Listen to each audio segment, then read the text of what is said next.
The story begins in Japan, where more than 200,000 powerful ninjas exist. They appear to be ordinary people, but in reality, they live extremely dangerous lives. Suzuki is a low-level ninja who blends into normal society while working as a magazine editor. One day, she suddenly receives a secret message. She quickly says goodbye to a writer and rushes toward a bridge. When she arrives, she notices a Russian man known for hunting ninjas. She has been assigned a mission to eliminate him. The man opens fire on Suzuki, but she swiftly dodges the bullets. She counterattacks by striking him with her heel, which instantly transforms into two sharp daggers. The man narrowly avoids the attack and continues shooting at her. Suzuki dodges again and throws several ninja stars at him. She then closes the distance and kicks his jewelry. Despite her efforts, the man remains unstoppable. Even Suzuki's electric baton fails to affect him, and he knocks her to the ground. Another ninja observes the fight from a distance. His name is KTO, a high-ranking ninja. He is about to shoot the man when, at that moment, a toothpick pierces his arm. As he turns around, he sees a young man running toward him. This young man is also a ninja named Kuro. Kuro easily overpowers the Russian man and finishes him off with a chokehold. Afterward, he tells Suzuki that he is leaving and that she can handle the rest. Suzuki is left in shock. She wonders what kind of man would walk away and let someone else take credit for his actions. Kuro calmly replies that he does not want to do too much work and just wants to go home and sleep. Although Kuro is highly skilled, he is also extremely lazy. He quietly leaves the scene. Kuro lives alone in an old and cheap house. When he feels bored at home, he practices blowing a toothpick hard enough to use it like an arrow. Suddenly, someone silently enters his room. It is his senior Kato, who has come to assign him a mission. After World War II, a group of rogue ninjas formed a dangerous organization known as the Underground Ninjas. Based on intelligence reports, they have infiltrated and taken control of Zone High School. The school is located in a special area where the abandoned Natano military school once stood. Secrets from the war are believed to still be hidden there. Kuro's mission is to go undercover and uncover the group's true plans. To assist him, Kato provides Kuro with a special suit. This suit allows him to disappear, but only on the surface level. While testing the suit and trying to kill time, Kuro hears one of his friends calling out for toilet paper. The toilet paper is placed far away from the seat. She warns Kuro that if he looks at her, she will beat him up. Following her instructions, Kuro climbs along the wall and avoids her gaze. He carefully reaches the toilet paper. However, when he turns to hand it to her, he ends up getting slapped in the face. The next morning, Kuro arrives at Juden High School. When he learns that he must take an entrance exam, he becomes extremely anxious. For a moment, he thinks that none of it is worth the trouble. He decides that he should just complete the mission and leave, but then the fear of Kato begins to haunt him. Kuro starts wondering how he can possibly pass the entrance exam. With his tired yet handsome face, Kuro quickly catches the attention of Noguchi, a student who is retaking the exam. After entering the classroom, Kuro keeps his head down, circles the room, and then sits beside Noguchi. He is certain that members of the organization have already prepared for his arrival. They have created an answer key using colorful rice grains scattered across the floor. As Kuro starts writing his answers, Noguchi suddenly screams. He believes the rice grains are some kind of insects. The teacher tells him that if he is bothered, he should clean them up.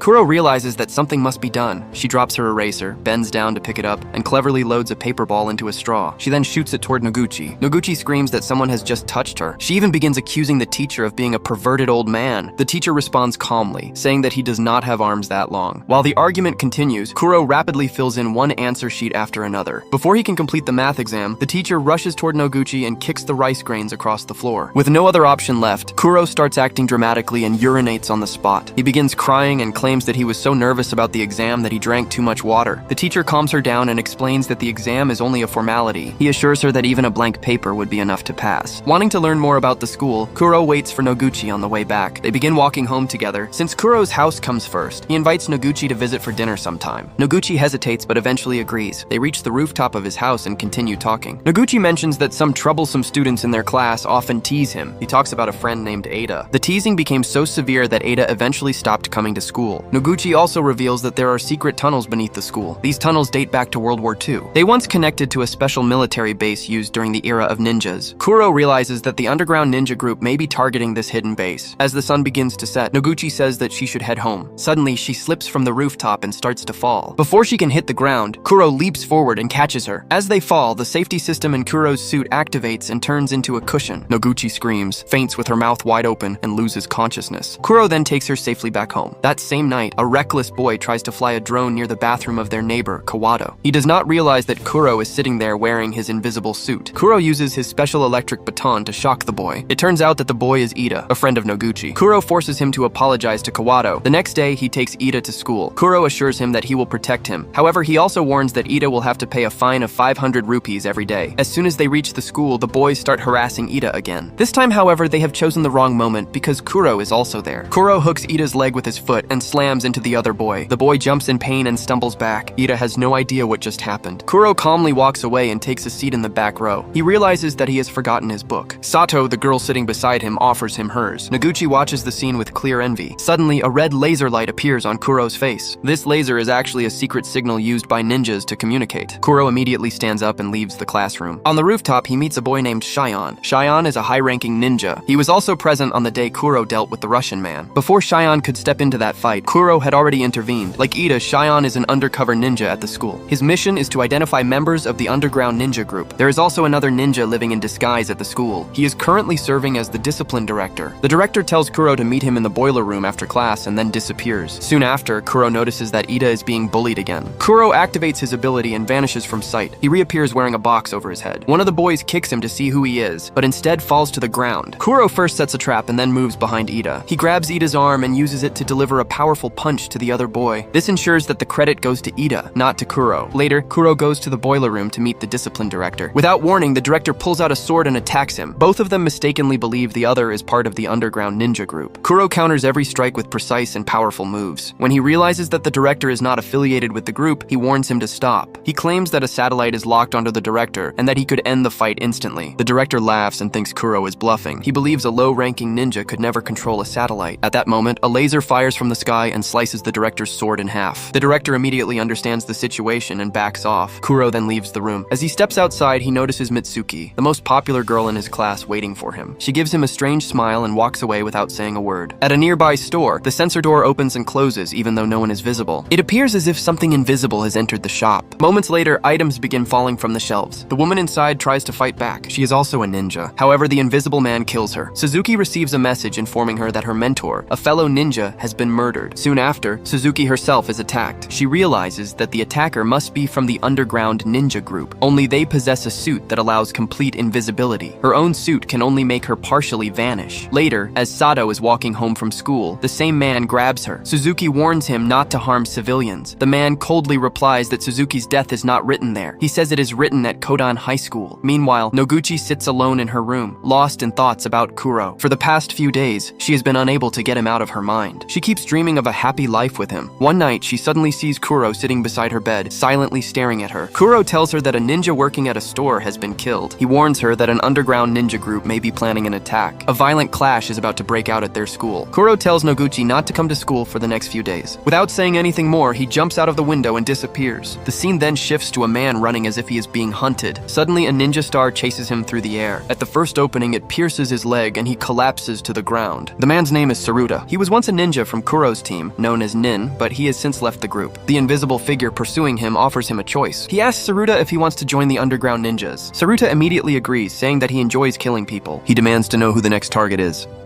It is then revealed that the invisible ninja responsible for killing other ninjas is Saruta himself. The next morning, as a student heads to school, Saruta decapitates him with a single strike. He takes the body with him and disappears. Despite Kuro's warning, Noguchi goes to school to look for him. At the entrance, the school director notices her. Noguchi desperately explains everything Kuro told her about the school being destroyed. The director realizes that a battle is about to erupt. He hands Noguchi a ring and asks her to give it to Kuro. He urges her to find him, saying that the matter is extremely important. Shortly after, Saruta arrives inside a classroom with the student's body. Still unseen, the headless corpse suddenly drops in front of everyone. The classroom erupts into chaos. Saruta begins killing students one by one. Some manage to escape, but Saruta continues chasing them. Soon, Suzuki and Shion receive news that an underground ninja is attacking the school. Suzuki arrives and witnesses the massacre with her own eyes. She draws her wand and prepares to fight. The assassin removes his invisibility suit and takes off his mask. Suzuki recognizes him. Saruta coldly asks if she remembers him. He reminds her that when they studied at the school, he loved her deeply. He accuses her of mocking his feelings and running away.